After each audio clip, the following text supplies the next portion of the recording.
Gone.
Okay, I suppose we should get started. Oh, lecture 11, review session tonight. For anybody who wants it, 7 to 9. I'll send out a Teams meeting later, or probably just at the start of it. So check your email. Yes, sir. So you'll just send like a link to the email? Yeah, I'll send that email probably a little bit before 7. It'll show up in your mailbox. If I get really organized, I'll put it up on Teams and you can click it there. So if it's not there, go to your email. We'll take it from there. So I'll be there from 7 to 9. You can jump in, jump out, come and go as you please. I'll be there for that. Makeup lab for lab 4, Wednesday at 5 o'clock up at the other classroom. Lab this week, we've got 3 more feeds to add to our feed ID. We'll get that list finalized and delivered to you. We'll check our silos and we'll continue on talking about silage this week. Review session next Monday, your exam, first exam covering everything prior to now will be on that exam. So the first 10 lectures. We'll have labs 1 through 5 are also, except where I pull out for the lab practical, like we won't do how to measure dry matters. That'll be lab practical at the end. The equation is fair game, the theory is fair game, but the actual doing it How do you do it with Coster? How do you do it with a dehydrator? How do you do it with a microwave? That's the lab final. Any questions on any of that?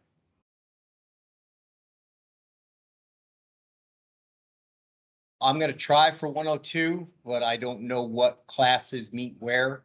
So just keep looking for me in Marshall. I'm going to start with 102. If that don't work, we'll try another one. So the way I like to run review sessions, few sentences irritate me more than what's on the exam.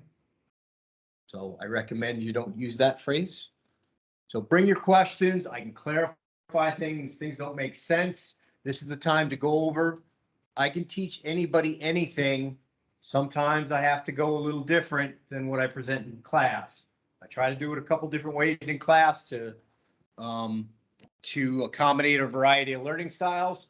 But sometimes if it's not making sense, I can find a way that'll work. So there's some weird things I've done over the years to teach people to do things.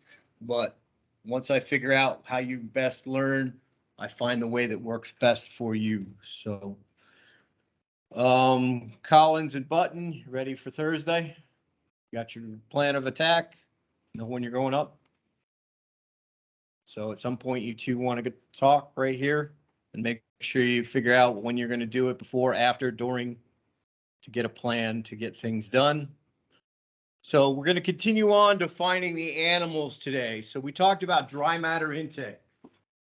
That is all the nutrients aggregated together coming into the cow. So we said there was a lot of factors that will influence that. So these are the votes, the tallies from the class, which ones you guys picked. So feed access, feed availability, you guys chose as the biggest factor. And certainly if the feed's not there, they're not going to eat. So there is something to be said for that. And again, we could argue any of these on some way, shape, or form. If you asked me which three I'd pick on any given day, it'll probably be different than the day before. So any questions on dry matter intake? Dry matter intake, we've got the 5 nutrients outside of water: protein, fats, carbohydrate, minerals, and vitamins. So we're going to start by defining that animal. And one of the things we presented already on the board was, what are the animals doing? And each of those activities, each of those processes requires a certain amount of nutrients that we more or less roughly defined. So what are they using the dry matter or the nutrients for? So if we think about what the animals are consuming, we got 10 pounds of crude protein, 24 pounds plus 17 pounds of carbohydrate, 2 pounds of ash, 2 pounds of fat, and a small handful, tablespoon maybe, of mineral or vitamin, actual vitamins. The vitamin mix is going to have a lot of carrier in it, which is something we'll discuss on Thursday. Most of what you buy for a minerals or vitamin supplement is carrier, because they're such small amounts. So what does the animal do?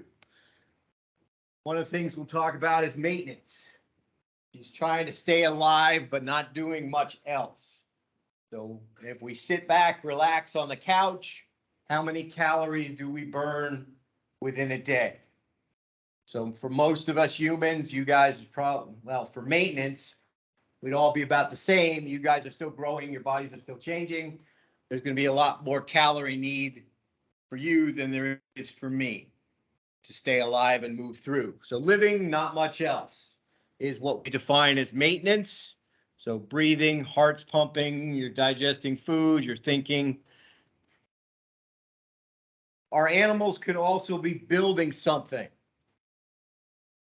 That might be muscle tissue, skeleton, they're growing. They're building their bodies bigger.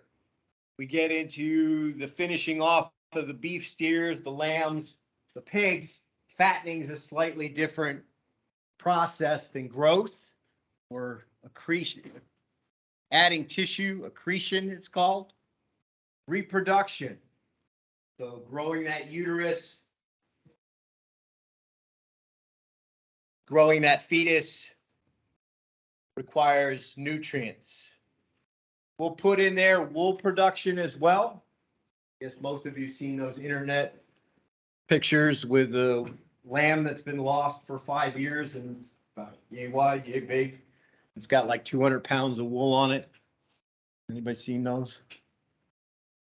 So we got one person. So they do exist out there, but normally we take those off or they come off on a regular basis. We've bred them. You get long hair on there, long wool. And then I'll put in making a product. They've got something, they're making it, they're exporting it. It's leaving the body. So lactation, creation of milk is going to fit in there. Eggs, sort of repro, but that egg is formed and it leaves the body. So there are nutrients required to create that milk on a per pound basis. There's nutrients required in that egg. When you think about that egg, that is a complete building set for a chicken. Everything a chicken could possibly need has to be in that egg. So there's very little waste.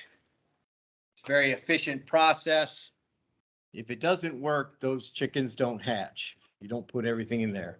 The last thing we consider is lots of work or play, lots of movement. So draft horses, oxen are going to have a calorie requirement, race horses, goats, just naturally all over the place. That activity is going to require calories. So maintenance, what exactly is maintenance? Maintenance is a physiological state where the animal is not particularly active. We have a certain amount of activity that's required. I gotta get up and go to the bathroom, things like that. I need to go get food somewhere. So minimal activity, not gaining or losing weight. So the calories are pretty much coming from the diet. We're not saving them on our back for some future purpose. We're not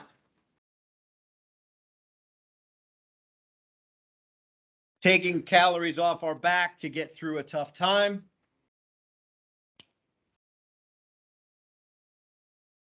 And we're not producing anything. We're not making eggs. We're not making milk. So what are the nutrients associated with that physiological state? We need calories, we need protein, we need fat, we need energy, we need minerals and vitamins just to stay alive. We can stretch out things for a while, but we got to at some point pay that toll. So we can think about it as just being or maintaining the self, repair, replace, keep the furnace going. And when we think about maintenance, it's always, always, always, always the first priority. That's important to remember when we're feeding our cows. Always have maintenance first. Cow will take care of itself before doing anything else. So maintenance. What are we trying to maintain? We're trying to maintain body tissue. So if we do something, wreck something, we continue to do that. Muscle has a tendency to turn over on a very rapid basis. So that requires energy, that requires protein to make that happen. We as mammals are trying to maintain a constant body temperature. That's going to require energy and possibly some hardware, nutrients to help make that happen. We've got to make sure the vital processes continue on. The nervous system, the kidneys, the liver, lungs, all those things, digestive tract, are all maintaining, all continuing to work. And we spend a lot of energy on maintaining our water balance, moving those electrolytes around that steer that water balance, that maintain that water balance requires a lot of energy to get that done. So when we think about maintenance, it's really a function of body size. The more you have to maintain, the bigger your body, the more higher your maintenance requirements. And this is very closely the equation for that. We got BW, body weight, to the 3/4 power. What that says, as I get bigger, moving from a mouse to an elephant, I have less nutrients per pound of body weight. If you ever dealt with a small rodent, their hearts are going ridiculous speeds, right? Got a blue whale, I think it's got 4 beats per minute. So to maintain that larger body, it's easier to maintain your body temperature if you're larger. So that's going to reduce your calories per pound.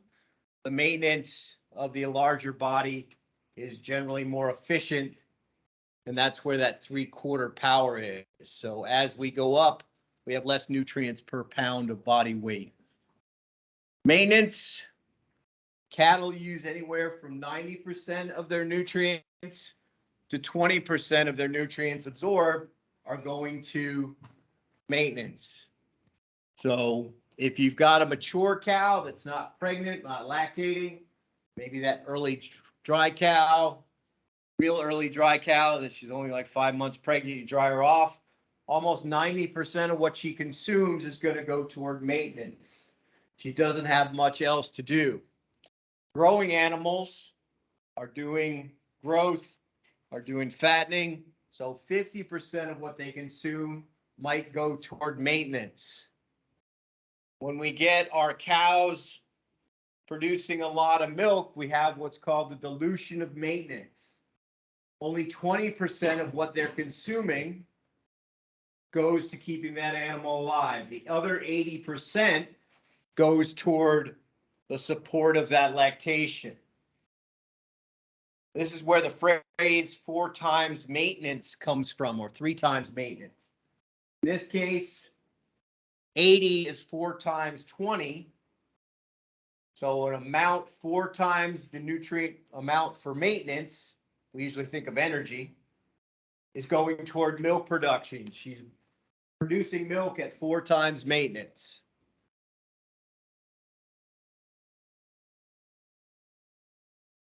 So maintenance, building something, we've gave you those examples already. Growth, fattening, reproduction, wool, probably more accurately called tissue accretion. We're building up tissue in the body. So general characteristics of these diets for tissue accretion. If we go from just maintenance to an animal that's building something, a growing animal, intake is probably going to go up. There may be some upper limits on that, but from a maintenance standpoint to fattening, growing, the intake will go up. You're going to have increased required nutrients to maintain those states. And generally, the increased nutrients go up faster than the intake. So mathematically, what's that going to do to the concentrations of ingredients? My need for nutrients is going up faster than the package I can put them in. We're going to have an increased density of nutrients. So maintenance diets, typically 12, 10% crude protein.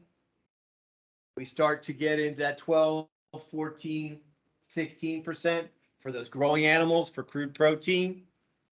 So the increased nutrients is greater than the increase in intake. So milk and eggs, call this biotransfer. We're taking components from one part of the body and putting him in a package or a place for export.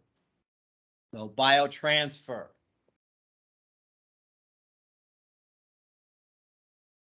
What do we know about these diets?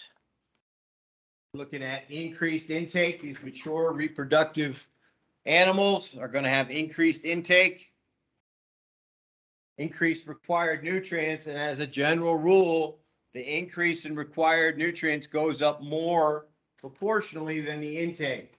So again, we have to increase our nutrient concentrations. 17, 18% for lactating dairy cow for crude protein. We're moving up 0.8 megacalories per pound. So from 0.6, 0.5 to get done what needs to get done. Now you're providing a lot of energy here, a lot of content. Eggs are very energy dense. Milk is very energy dense, at least the dry matter part. And one of the complaints about animal agriculture is, well, if a cow needs 40 or 50 megacows per day, that's like she's running 10 marathons every day. She's burning that. So the assumption of people who don't know anything is that she's burning that many calories. Does everybody here know who Michael Phelps is? Does anybody know his calorie expenditure on a given day? He had 10 megacalories versus our cows or around 40 or 50. That's because he's swimming laps all day.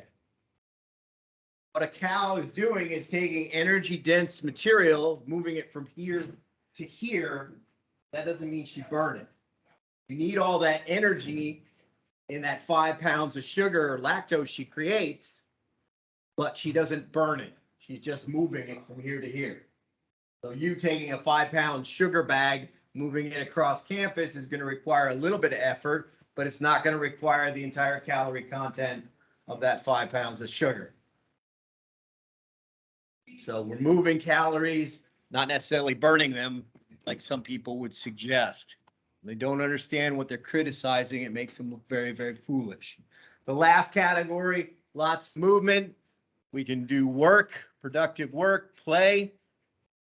Formally in scientific write-ups, this is called activity.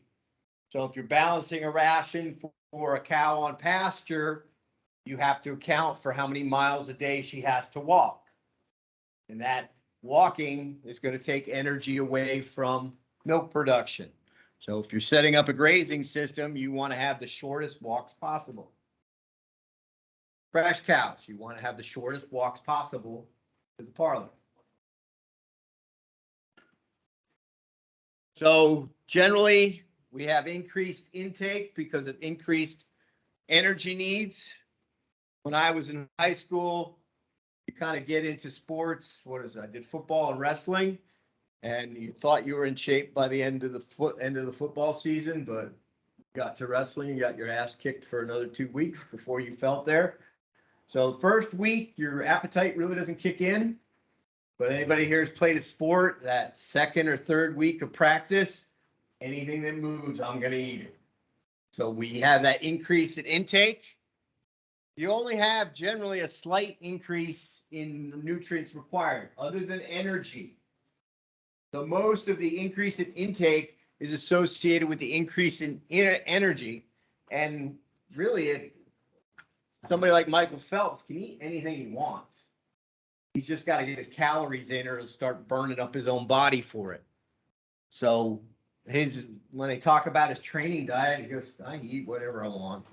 So, I mean, he's probably doing some things right, but probably away from meats and stuff. He's like, whatever I want. So I know when I was working for my dad, anything I wanted, given the work I was doing every day. So pint ice cream for breakfast? Absolutely. So, so you've got those increased nutrient or energy needs. So generally your nutrient requirements go down on a per pound basis. You just got to get that in there. So What if we think about priority for nutrients? So there's a gentleman out in Michigan State, friend of mine, who proposed Joe's rules a long time ago, before you were born. He thinks it's silly I still teach this, but it's kind of fun. So Dr. Joe Domek's rules for dairy cattle priority, affectionately called Joe's rules. So Joe's rules are, my first priority is I will live. So what part of what animals do is that? Maintenance. The first calories, the first protein, the first vitamins, minerals are all going to go toward maintenance first. Maintenance always has the first priority. If she has enough left over, she will feed her calf. We're talking about a lactating dairy cow here. So feeding her calf is what? Milk production, second priority. If she's got enough to fill the first priority, second priority, and third priority becomes I will reproduce, or I will have another calf.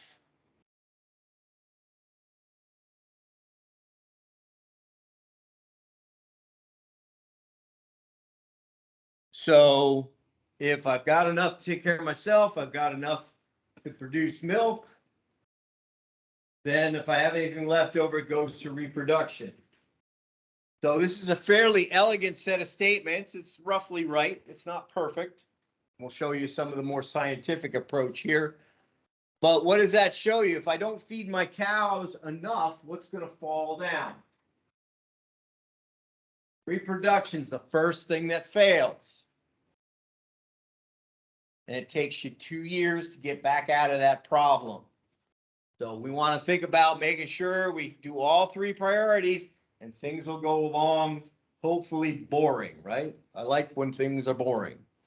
Chug, chug, chug. We're just doing what we're doing. We don't need the drama. We don't need the excitement. We're just going along. Everybody's getting bread and we're going through. So a more scientific approach.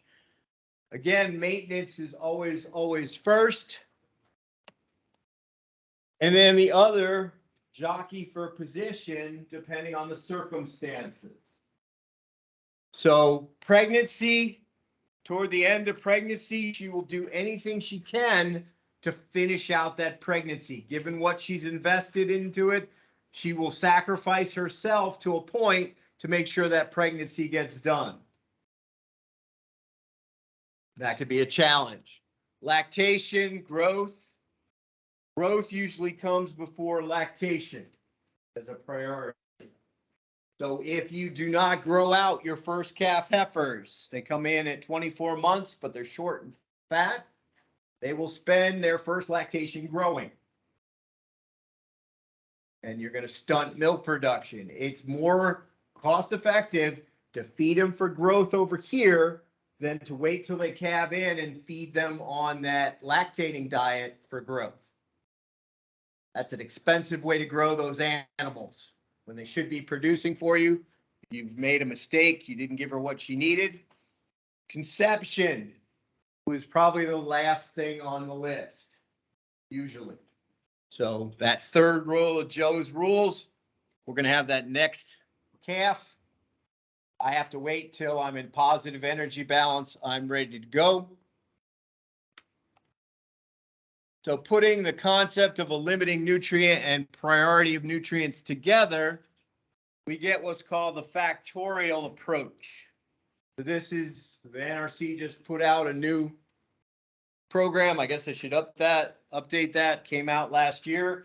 I spent some time with the upperclassmen reading through that last year. So learning all there was to know, but they're still holding on to this. If we go through and we determine the requirements for each of these activities,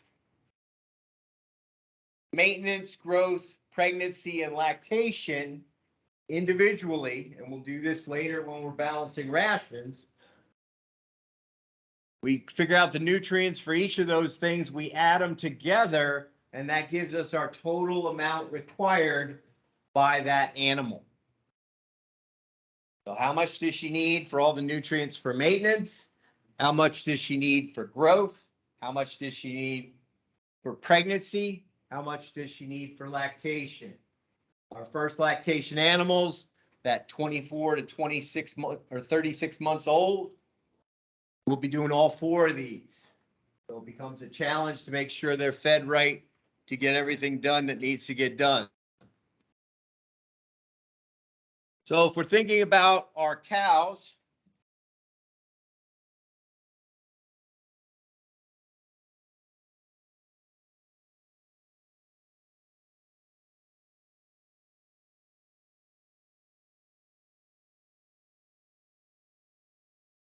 zero months old, we're thinking about birth.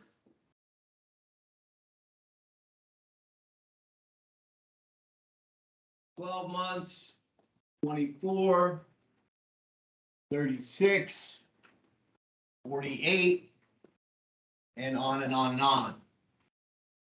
So when the animal is grown or born, got maintenance, and if we give her enough, we're going to have growth. So maintenance, always first priority, second would be growth. As we get up into the 14, 15 month range, we're going to have maintenance again, growth, and sticking to those factorial numbers, pregnancy. If she's got enough to maintain herself, to continue to grow, she will allow that pregnancy to occur. So I would say growth is above pregnancy there. As we approach calving, maintenance, pregnancy will take priority, then growth. So if we want all those things to occur at the same time, probably up into the last 3 weeks before she calves, we'd like to, we've got to make sure that that's all taken care of. After she calves, again, maintenance is first, growth is second, lactation third, getting pregnant again becomes the last opportunity. So jockeying for position depending on where she is in her life cycle. Move on to that next lactation, probably focusing on maintenance, lactation, and pregnancy again. When she's in her dry period, maintenance, pregnancy are the 2 priorities there in that order.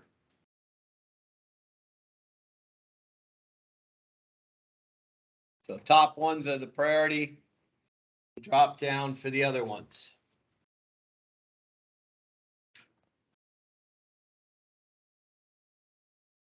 Well, any questions about priorities and where everything is? Let's talk about the energy in feedstuffs.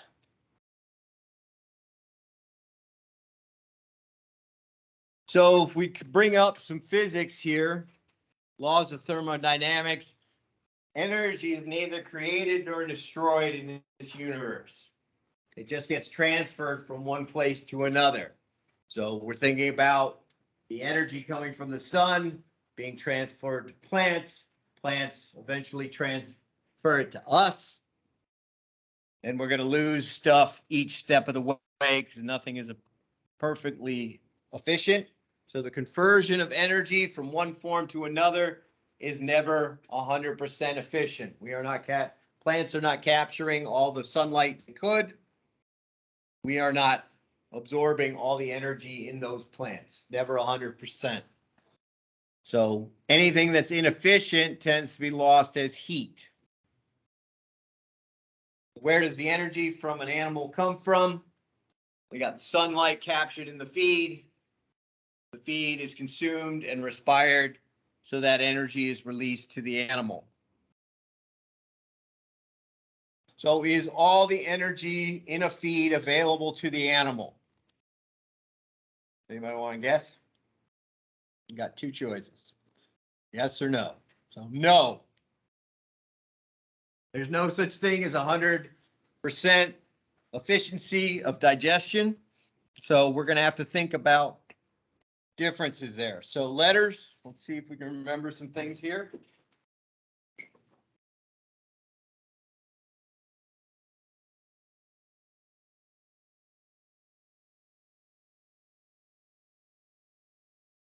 What process do proteins undergo in the abomasum and small intestine? As part of their digestion. Cleavage, denaturization, cleavage, emulsification and cleavage, whatever it feels like on that particular day. So proteins, we've got to denature them. We've got to unfold them first. So B is the right answer. What about carbohydrates?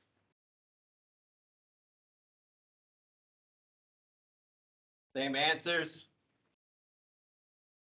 For carbohydrates, we go right to cleavage, enzymes, A. For fats, what process do they undergo?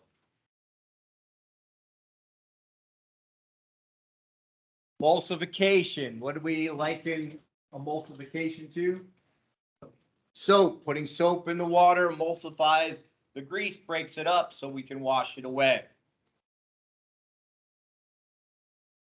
Which of the following volatile fatty acids can be made into carbohydrates? We're a build process. So which of the following can be made into a carbohydrate? What carbohydrate might we be talking about? Glucose. Which of these can be made into glucose?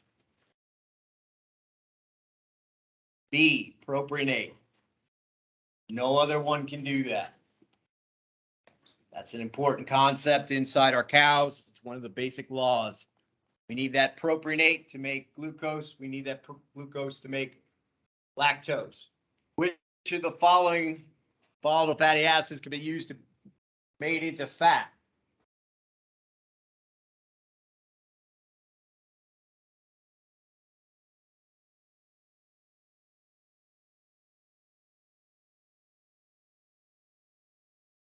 Acetate's the one we usually go to, but all of them up there could be. So acetate's the typical one. Butyrate certainly is on that list from when we did that table. Propionate sometimes ends up in fats. That's why we get odd chain fatty acids. Which of the following increases dry matter intake? Increased body size, one big feeding per day, poor health, or increased moisture in the TMR. A, increased body size. Which of the following increased dry matter? Decreased forage quality, increased ration changes, more feedings per day, decreased production.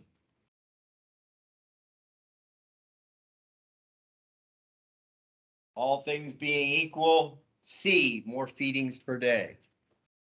It's like my grandma walking around with the cookies. Come on, Steve, eat another one. So keep bringing stuff around. We're going to eat it. So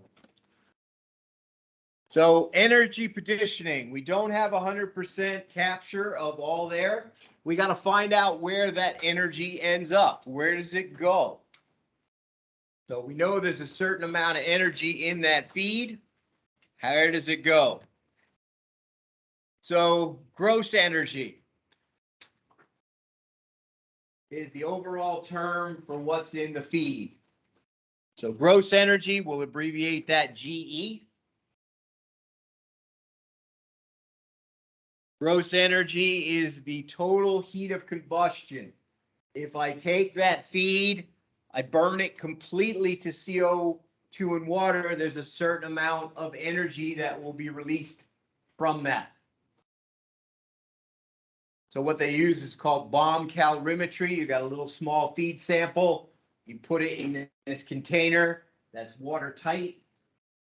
You fill that container with oxygen. You have an electrode that goes through it and sparks a fire. That container is dropped into water and you measure how much calories are released into the water by measuring the increase in temperature.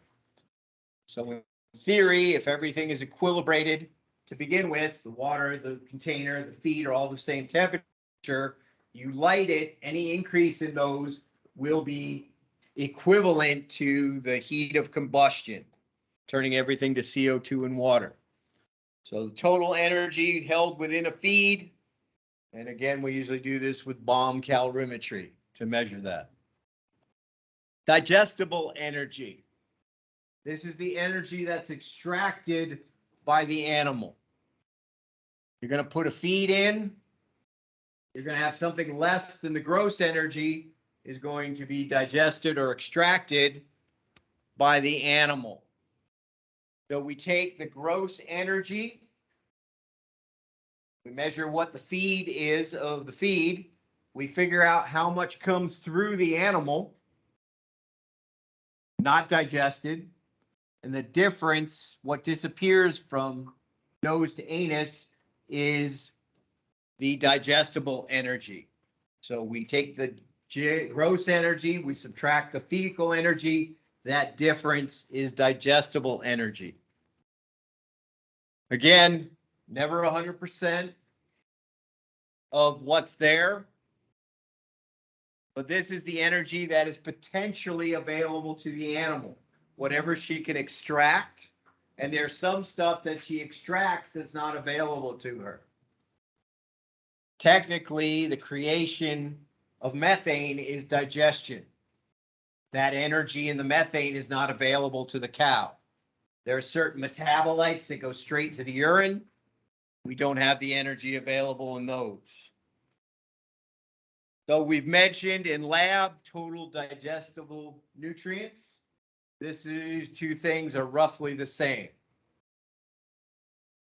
Total digestible nutrients is the sum of all the different things digested, so we'd expect it to be about the same. Next step on the chain, we're working our way through, is metabolizable energy. We take the digestible energy and then we subtract out the energy lost by our gases. That's part of digestion. So anything that ends up in methane, any energy ends up in methane. Any energy lost in the urine. And we get metabolizable energy, the energy that's really available to the animal to do work. Again, available for the body, but you're never going to have 100% of the DE going to ME. You're going to lose something along the way, no matter how efficient your diet is. The last step in the process is net energy. This is the stuff we use to actually do the different tasks we talked about. So we take the maintenance energy, or metabolizable energy, sorry, subtract what's called heat increment. There's a certain amount of heat that's generated by moving that energy around the body. So think about digestion, and when you're big Thanksgiving dinner, you get all hot and flushed. Part of that is heat increment. So moving that stuff around requires energy. That's going to be a toll that you pay to move that around. So heat increment is the heat lost in conversion. As we get down to something that the body can use, net energy, some of it can be good. If we've got our cows in the winter, got heifers out on what was pasture, putting them on a low or high forage diet has a high heat increment that helps keep them warm. If you're out in Arizona, that extra heat becomes a problem. So if you need it, it's great. If it's too hot already, it becomes a bad thing. So the conversion of metabolizable energy to net energy varies in efficiency. How much of that ME is captured in NE. So one of the most efficient conversions is the maintenance energy. So net energy maintenance.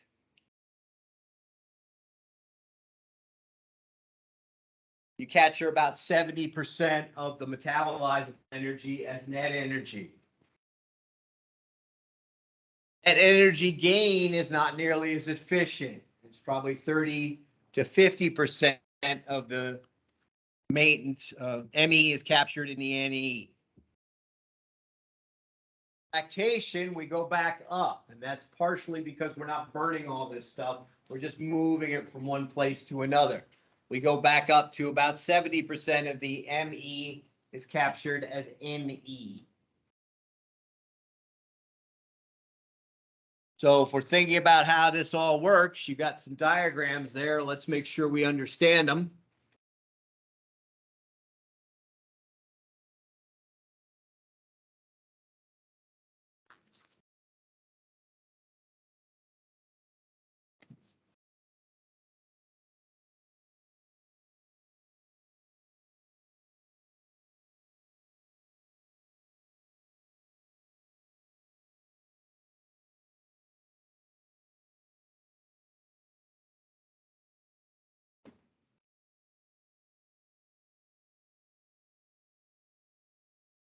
So if we start with gross energy, what do we lose? How do we split gross energy out? Gross energy is all the energy in the feed. We go down to digestible energy. What do we lose along the way?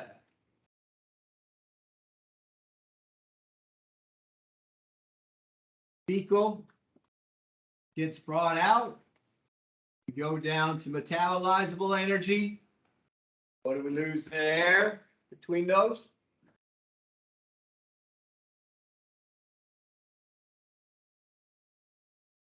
Any energy, like urea, is a very expensive molecule, energetically expensive. Urine and gas losses, methane is a very expensive molecule. We go down to net energy. We lose heat increment.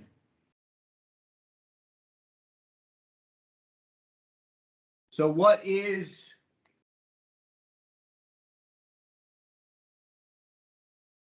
gross energy? It's net energy plus what?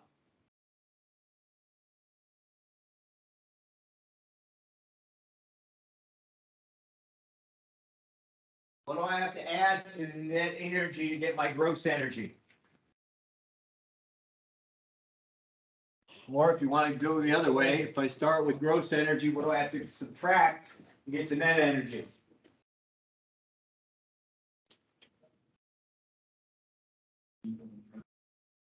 Okay. So gross energy, I got to subtract this, this, and this. When I do that, I'm left with net energy. What if I only subtract this and this?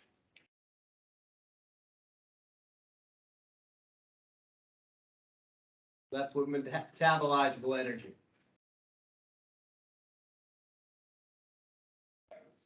So metabolizable energy plus urine and gas losses, fecal losses gets us back there. So we have that diagram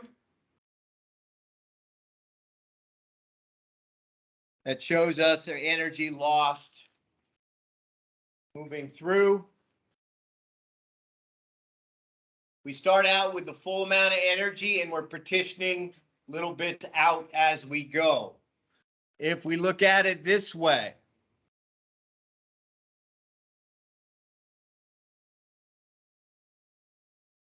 you've got the entire where all the energy ends up. This is for a chicken, a laying hen. So she's going to produce eggs. There's a certain amount of nutrients that go there. She's got maintenance, heat increment, urine, not a lot of gas associated with a chicken. They're not like ruminants, and fecal energy. So she's got to pay all these tolls here. 1, 2, 3, 4, before she can have something left over to produce those eggs.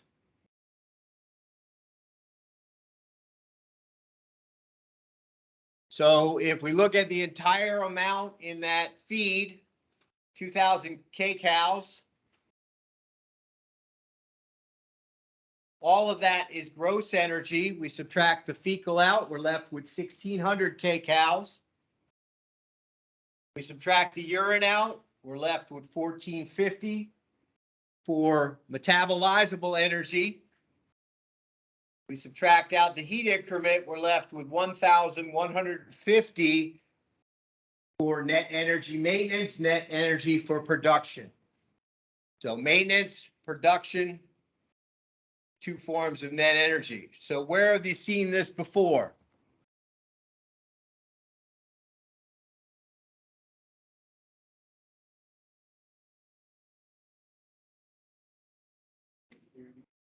What? Not quite.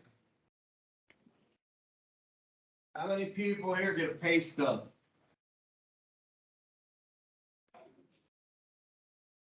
What does your pay stub have on it? Taxes. I've got my gross pay.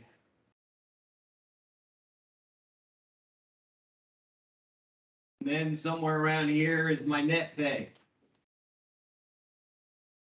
I've got New York taxes on mine. I've got federal on mine. I got Social Security taxes all taken out.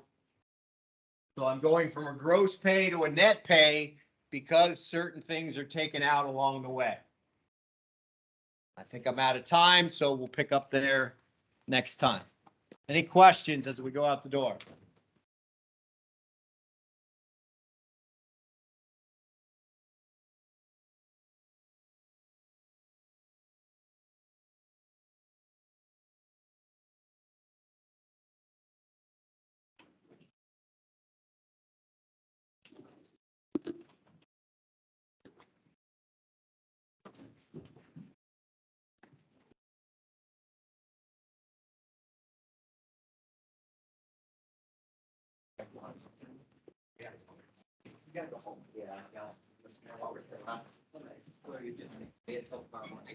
No, because I practiced.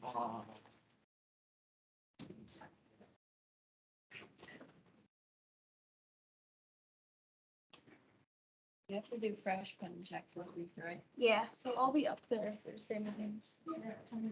Never mind.